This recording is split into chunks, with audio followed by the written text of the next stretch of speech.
church wedding. But I also think it's nice if festivities take place outside. It's so great to enjoy the beauty of being in nature at this important moment in your life. Letting nature set the mood. Even a little rain can be so beautiful, and I like the superstition that it's good luck. At Southern weddings, there are always a lot of bridesmaids. Let me tell you why I think that is. People are so darn polite in the South, and they don't want to hurt anybody's feelings. But it's also because you want the maximum number of people standing around you, helping you make this huge commitment. The people you invite to your wedding are the people who are supposed to guard your vows of marriage and help you enjoy the good times and make it through the bad times. You know, there are ups and downs in every marriage. No one can escape that. And beware of anyone who goes on and on about their perfect marriage. It's usually not the full truth. The friends you invite to your wedding are supposed to be there for you both. So you need to be very thoughtful about how you pick them. A piece of advice: do not let anyone pressure you into having random people at your wedding. It's such an intensely personal and private moment, you know? And those are the people you're going to be telling your hopes and dreams to.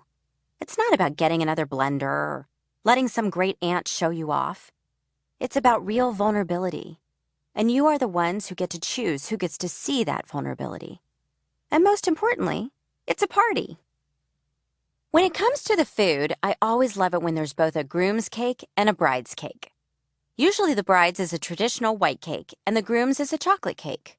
Both are important because variety is the spice of life. And of course, the most important thing at any wedding is the music. People must dance, early and often, and with the maximum number of people on the dance floor. At my wedding, my husband's friends very sweetly danced with all the older ladies. My mom had the time of her life, and so did my husband's mom. Always find a cute game friend who will make it his job to keep all the old ladies happy by dancing with them. You get a lot of points in my book for being the guy who dances with the grannies. I've seen a trend toward kid-free weddings, and I have to say, it's not ideal in my book. I think going to weddings is an important way to show children what marriage means, what community means, and what commitment is all about. If they don't get to see the ritual enacted, how are they going to learn? Children need to understand that people stand up for each other, that they care for each other, that they care for their families, and that when they're in love, they want to bring their families together in celebration. I also feel that having kids around keeps us mindful of what a wedding is about. It's a family occasion, not a fashion show. And now let's get real. I've had 2 weddings. The first time I got married, it was at a gorgeous old farm property in Charleston with giant moss-covered oak trees.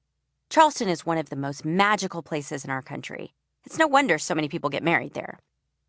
The second time, I got married at my own house, which was a beautiful working farm with chickens, dogs, and goats running around. Yes, I had a farm for a while, before I realized how hard it is to have a farm. I sold it to people who wanted to be full-time farmers. I miss the chickens, but it's better for everyone this way. So there I was in one of the rooms of my farmhouse getting dressed, and my best friend since college, Heather, grabbed my hands. I braced for a pep talk. "Are you ready?" she asked. "Yes," I said, taking a deep breath. "Are you excited?" she said. "Yes," I said and smiled. "Good," she said, "because you only get married for the second time once." I burst out laughing, but my eyes teared up too, because it was true. Life isn't about perfection. There is no rule book. Life has many different chapters, and every chapter deserves celebrating. That point was driven home again moments later, when I went to stand up and leave the room to head to the ceremony. I'd been sitting on a bed in my dress for some time, with my bridesmaids and flower girls and other close family members around me. We were all talking away. Then when the time came, I began to stand up and found I was rooted to the bed by my veil. I looked back and saw several little children sitting on my veil, eating crackers. Crumbs everywhere. Heather and I cracked up. Let's face it, folks, life is not a perfect tableau. So just brush off the crumbs and get the show on the road.